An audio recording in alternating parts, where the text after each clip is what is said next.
L'inspection d'académie de Rufisque, en collaboration avec le ministère de l'Éducation nationale, ont mis sur point un atelier de formation des acteurs sur l'inclusion et le genre. S'explique Madame Nour, l'inspectrice de l'éducation et de la formation, point focal du projet. Nous avons partagé sur les approches pédagogiques sensibles au genre et à l'éducation inclusive, d'autant plus que nous savons maintenant que l'inclusion est devenue une réalité dans le département de Rufisque.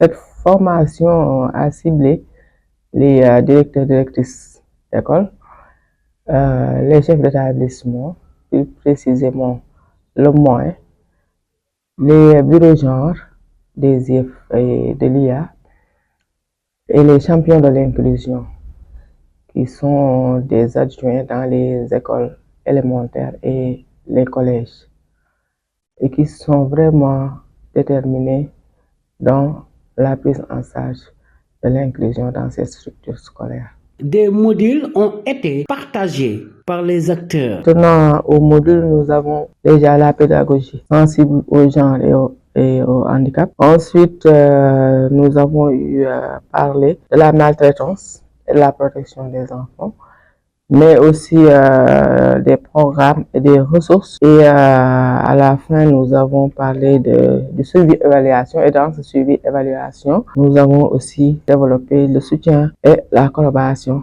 entre les pairs pour terminer maintenant par le plan d'action qui doit être exécuté par les participants au retour dans leurs écoles.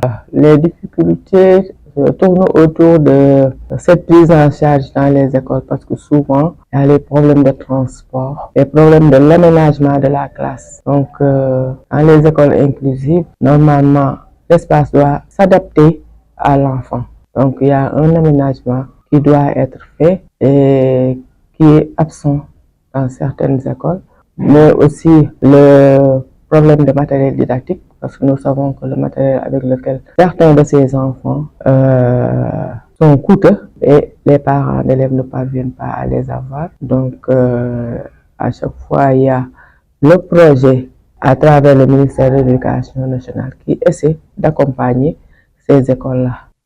Peut-être certaines recommandations par rapport aux difficultés. La prise en charge sanitaire d'abord de ces enfants, parce que nous savons que les enfants déficients souvent souffrent de beaucoup de pathologies. On peut donc les accompagner parce que souvent, dans le département de Rufisque, leurs parents ont des ressources très modestes et ne peuvent pas souvent les prendre en charge sur le plan sanitaire. Mais aussi par rapport à l'appareillage, certains ont des difficultés, par exemple les déficients physiques, à marcher. Si on pouvait leur octroyer de fauteuils ou de béquilles pour le déplacement. Ailleurs aussi, l'école inclusive est très éloignée des habitations. Là donc, les enfants ont besoin de transport, de moyens de transport pour accéder à l'école, parmi tant d'autres. Donc, nous demandons aux autorités départementales d'abord, mais aussi aux autorités du niveau central de veiller un peu sur les difficultés de ces enfants-là.